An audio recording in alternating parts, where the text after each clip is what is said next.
Lezi indaba zehora lokuqala sikwethulela zona bukhoma ekumkhulule SABC eAuckland Park eGoli bukela nazi ezinohlonze emini nje. We will pursue this matter until the courts and the judges have no excuse anymore. Inkantolo yomthetho sisekelo ichithe isicelo se-MK Party sokuphikisa izinqumo zikaMengameli uCyril Ramaphosa ngokunikeza umhlabakhefu ungqongqoshe wamaphoyisa uSenzo Mchunu nokuqoka kukaSolwazi uFeroz Khatshaliya njengongqongqoshe omusha wamaphoyisa. We are praying and we are trying to make everybody aware, and we are calling for his release, and we are calling for the release of all the captives. Umndeni wakwaMandela usocela ukuthi kukhulule ngokusheshsha inkosi uMandla Mandela kanye nabanye baseNingizimu Afrika ababanjwe kwelwa kaIsrael behambisa usizo eGaza kwelasePalestina. The police have an important responsibility in ensuring public order to defend and protect the rights of the public. Ungqongqoshe wamaphoyisa uSolwazi uFeroz Khatshaliya nomkhuzi wamaphoyisa uJenene ufane Masimola abanikezeleke ngezinsiza ezengeziwe ezohamba ibanga elide eqinisekiseni ukuthi izinhlaka ezehlukene zamaphoyisa ziyaqhubeka nokuvikela izwe. Ukuthola kube kwembukeli ngiyakwamukela ezindabeni zehora lokuqala ezingunqa phambili kanti futhi ke ezihamba phambili la ku-SABC 1 eMzansi for sure kanjalo ke na ku-SABC Lehigh. Igama lami nginguDaud Phungula.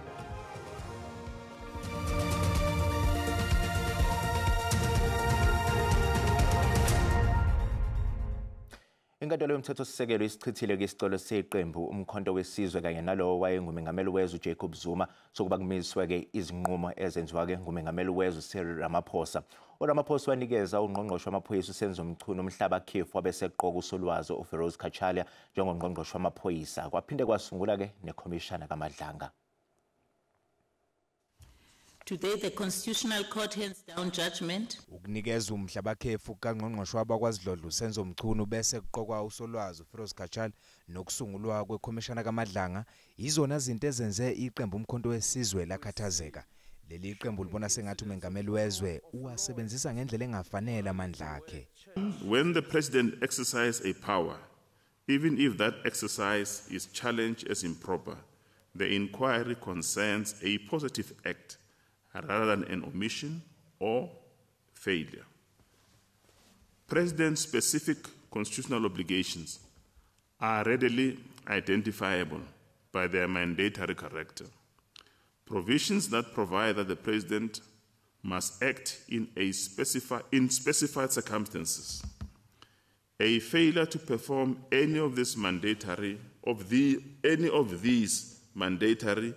President-specific obligation would engage this court's exclusive jurisdiction. Okhulumela iqembu umkhonto wesizwe uNhlamulo Ndlela uthi ngeke beliphonsi ithawula kulolu daba uthi bazolwa kuze kube sekugcineni. We will pursue this matter until the courts and the judges have no excuse anymore, until they hear the merits and until those merits and the shenanigans that are happening in this country are exposed to the public. So we'll pursue this matter until it's closed. Phambilini MK Party yahluleka ukuvezela inkantolo ephakeme ukuthi kungani ithi lesi isicelo esiphuthumayo. Leli qembu likholelwa ekutheni izenzo kaMengameli uCyril Ramaphosa ayibanga naso isisekelo kanti bamsola ngokuthi uqhuba ngazi inhloso zakhe kwezombusazwe.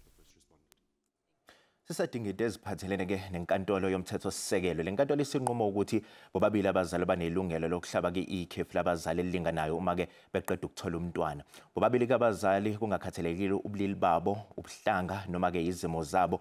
Manje ke sebezokwazi ukuhlaba ikhefu lezinyanga ezine nezinsuku eziyishumi. Amajaji asenkantolo yomthetho sisekelo avumelane ke ngazwilinye ukuthi ziphambene ke nomthetho sisekelo ke ezinye izingxenye zomthetho obhekeleke ikhefu elinikwa abasanda kuthola ingane ngaphansi kwenqubomgomo yokuqashwa kwabantu. Kanti ke kusenjalo inkantolo iphinde yathola ukuthi umehluko phakathi kwekhefu elinikwa omama abasuke beyobeletha kanye nekhefu elinikwa oyise bezingane awunabo ubulungiswa futhi uphambene nomthetho sisekelo ngelithi uyacwasa. Umndeni wakwaMandela eEastern Cape usocela ukuthi kukhulule ngokusheshsha inkosi uMandla Mandela kanye ke nabanye baseNingizimu Afrika ababanjwe kwelwa kaIsrael. Umzukulu kaNelson Mandela nabanjwe nabe beyingxenye yethimba lezikebhe iGlobal Summit Flotilla ebelihambisa kusizwe eGaza kwelasePalestina ngesikhathi bethunjwa. Ukuphazanyiswa kwalomkhumbi kwenzeke noxa kukho imiqathango ekhusela ukuhamba kwemikhumbi ehambisa ukutya kwiindawo zentlekele.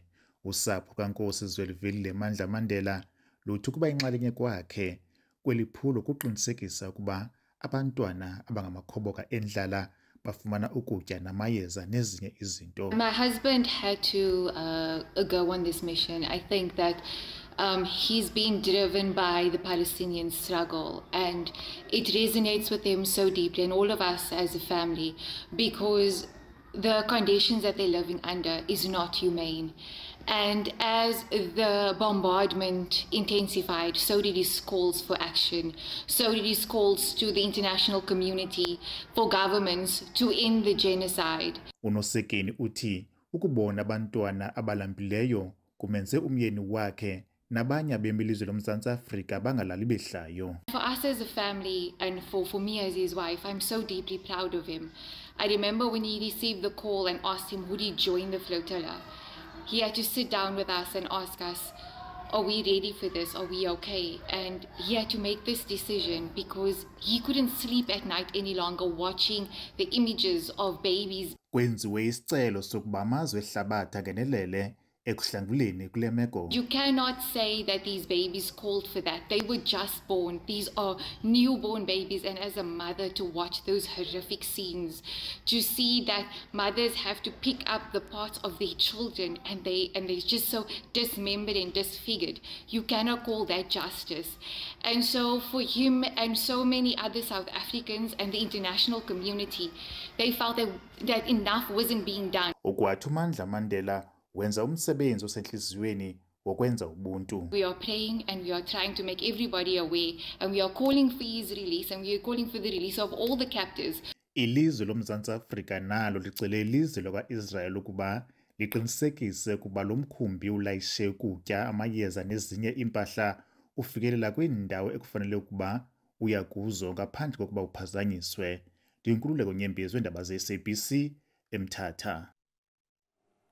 Namhlanje ecaleni lokugqekezwa eplazini likaMengameli uCyril Ramaphosa okungena ebhokisini lofakazi womphathi weplazi likaMengameli iPhalaphala Wildlife otsheleke inkantolo yesifunda yaseModimolle eLimpopo ukuthi-ke waya kobheka endlini emva kokuthola umbiko wokuthi kugqekezwe eplazini likaMengameli. Owethula ubufakazi ongumphathi wePhalaphala Wildlife utshele inkantolo ukuthi wafica izinto zimapeketwane ngaphakathi endlini. Sliding doors is open, it's not locked like it used to be. But then inside of that sliding door is the key stay into that. So they open it from the inside to go out.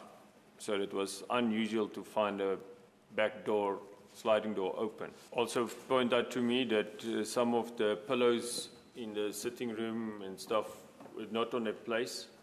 So there was little tiny cushions that laying on the floor. So it was clear evidence that there was somebody in the house.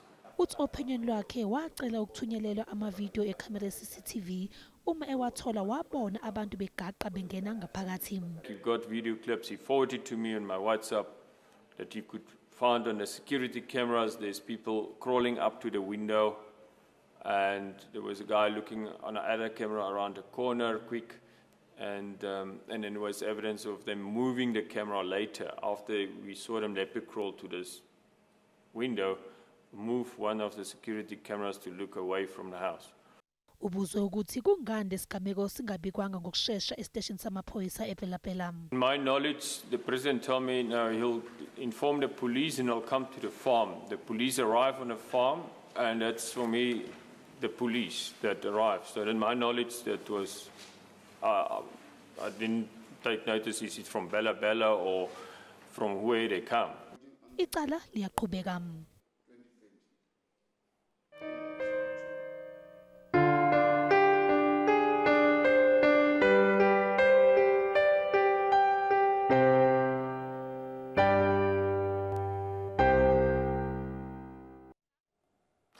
Iphini likaNgqongqoshe wezobudlelwane namazwe omhlaba uAlvin Botis uthi-ke uhlelo lokubuyisela kwesidumbu senxusa lakudlele eFrance uNathi Mthethwa luzoqala uma-ke sekuphuthuleka ukuhlolwa kwesidumbu ngesonto.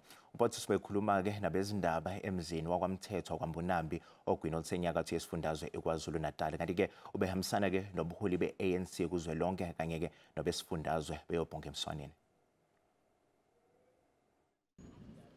I-ANC nomnyango wezobudlelwano bamazwe omhlaba hambela umndeni kaNathi Mthethwa njengendlela yokuyobika ngokusemthethweni mayelana nemizamo kahulumeni yokusheshisa ngohlelo lokuthi isidumbu sakhe sibuyiselwe ekhaya eNingizimu Afrika. Uhulumeni uthi umndeni uyaqinisekisa ukuthi isidumbu esiseFrance ngesakhe ngempela uMthethwa. Uhulumeni uthi umbiko ogcwele mayelana ngokushona kwakhe uzophuthulwa ngamaphoyisa aseFrance uma isidumbu sakhe sesihloliwe. The process of ensuring that Ambassador Nathi Mthethwa comes home to South Africa will be expedited. We do anticipate that the cultural conformities will be complied with.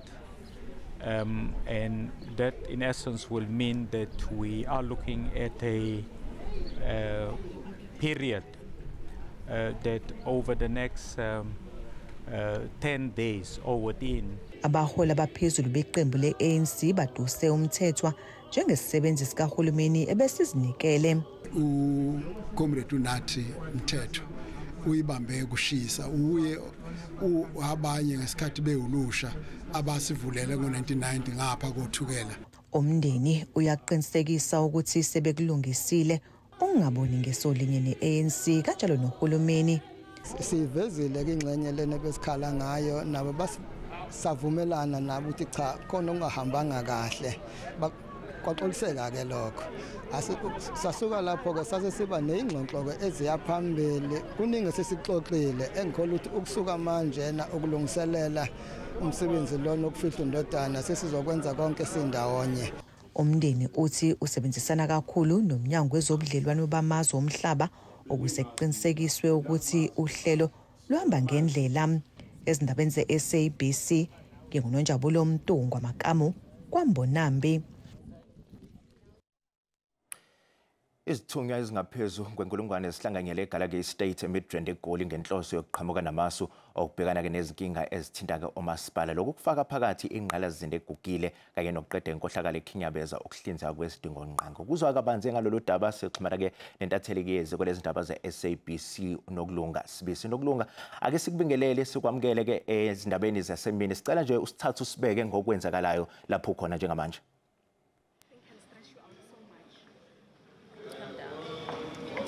Ngiyabonga kakhulu ukukhumbula ngiphinde ngibingelele nababukeli emakhaya njengamanje sisemidrand eGalagay Convention Center nokuyilapho bekubanjwe khona ingqungquthela yey'nsuku ey'mbili yokubhunga kabanzi ngamasu azokubhekelela omasipala ukuthi ngabe yiziphi izimo ababhekene nazo kanye ney'sombululo.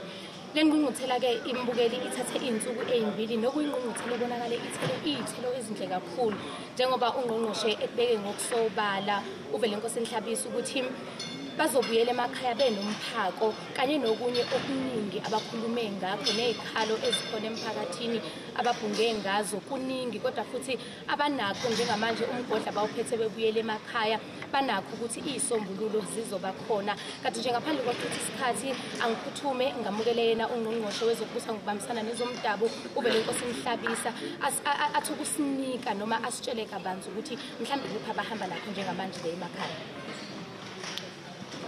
Sibingelele dadewethu bonke ababukeli baka-SABC ingqungquthela yey'nsuku ey'mbili yomasipala bonke baseNingizimu Afrika isifike esiphethweni. Izingxoxo bezivulekile futhi ayikho into eshalazele ukuthi izwe ngegama.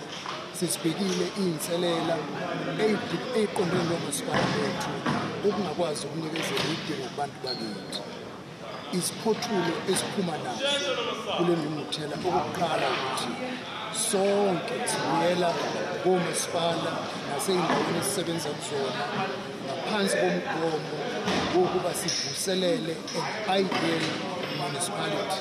Umasipala ohlinzeka idingo zabantu, umasipala okhanda i-environment ekwazi ukukhulisa umnotho, ihehe abavakashi, ikwazi ukuqikelela ukuthi ingqalasizinda eyonakele ilungiswa ngesikhathi.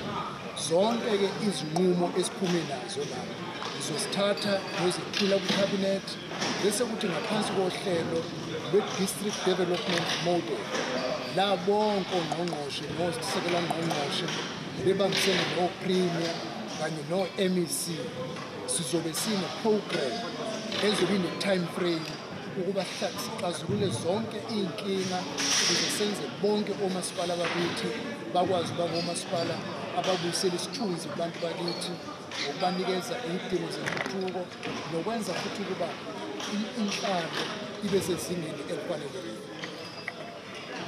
Loyo-ke mbukeli bekuwuminista bekungqongqoshe wezokubusa nokubambisana uMnumzane Velekhosi Mhlabisa usechazile ubekile. Uzokhumbula-ke mbukeli ukuthi sesibala inyanga lapho khona sobheka khona okhethweni lohulumeni bezindawo nokuyisikhathi esibucayi kakhulu nokuthi khona omasipala kuzofanele bakhumbule izakhamuzi zakuleli ukuthi baqinisekise ukuthi bazihlinzeka ngokwanele makubhekwa izidingo zabo. Ngithatha intambo kakhulu ngibuyisele esitudiyo. Sibonga kakhulu yona-ke intatheli ihezi kwalezi ndaba ze-SABC uNokulunga Sibise esibikela bukhoma-ke eseGallagher Convention Center eMidrand. Bukele asithi qhu ezitolo sizobuya nezinye izindaba.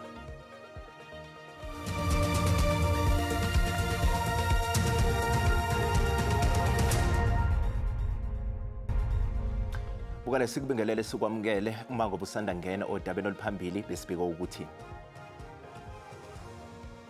inkantolo yomthethosisekelo ichithe isicelo se-MK Party sokuphikisa izinqumo zikamengameli uCyril Ramaphosa ngokunikeza kumhlaba khefu ungqongqoshe wamaphoyisa uSenzo Mchunu nokuqoka kukaSolwazi uFeroz Khachalia njengongqongqoshe omusha wamaphoyisa.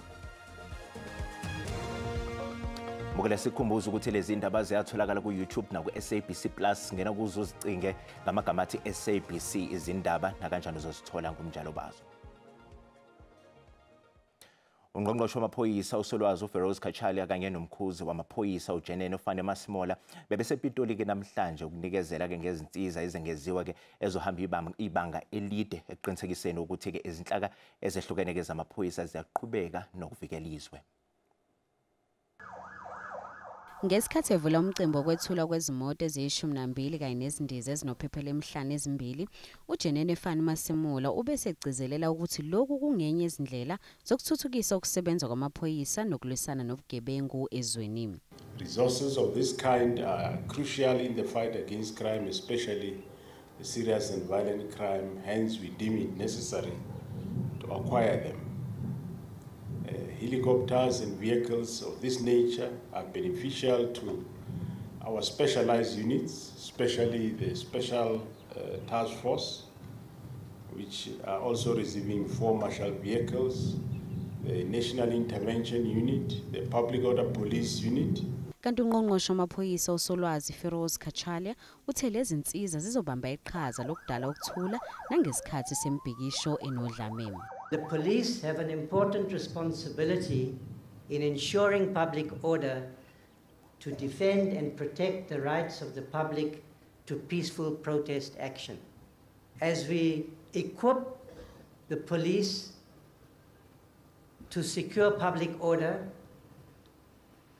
where their protest action takes a violent turn, ephawula ngekhomishana kaMadlanga, uKhachalia uthe umengameli uCyril Ramaphosa uthathe isinqumo esiphusile ngokusungulwa kwayo futhi uyibheke ngabomvu imphumela yale khomishana.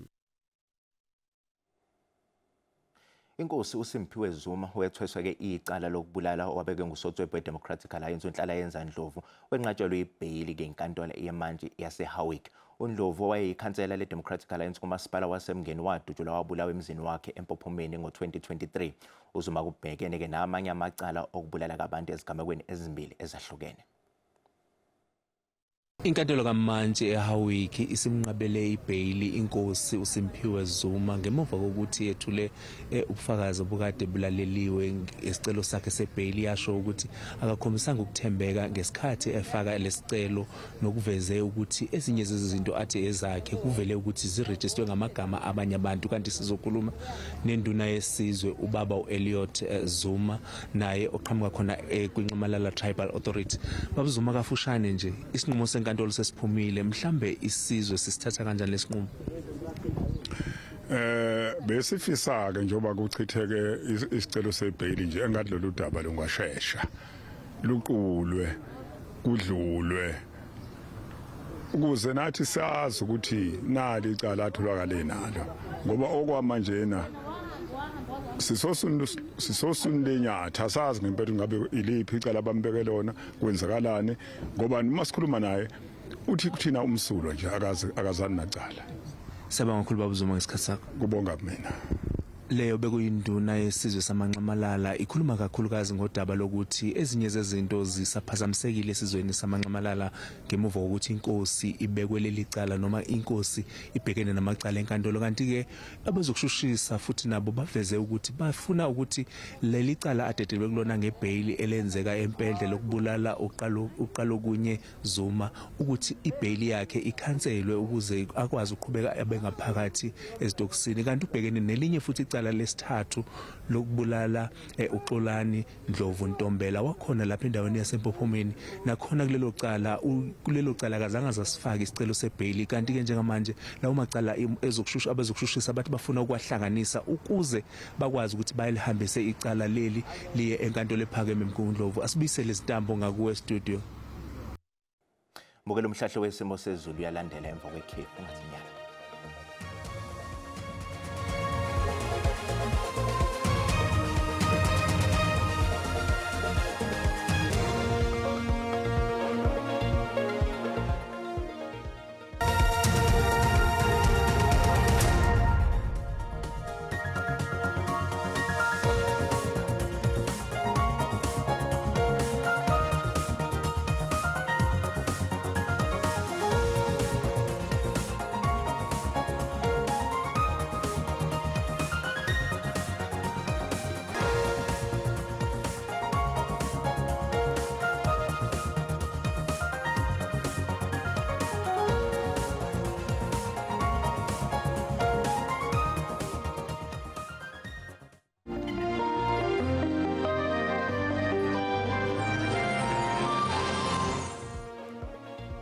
Mukele usale kahle.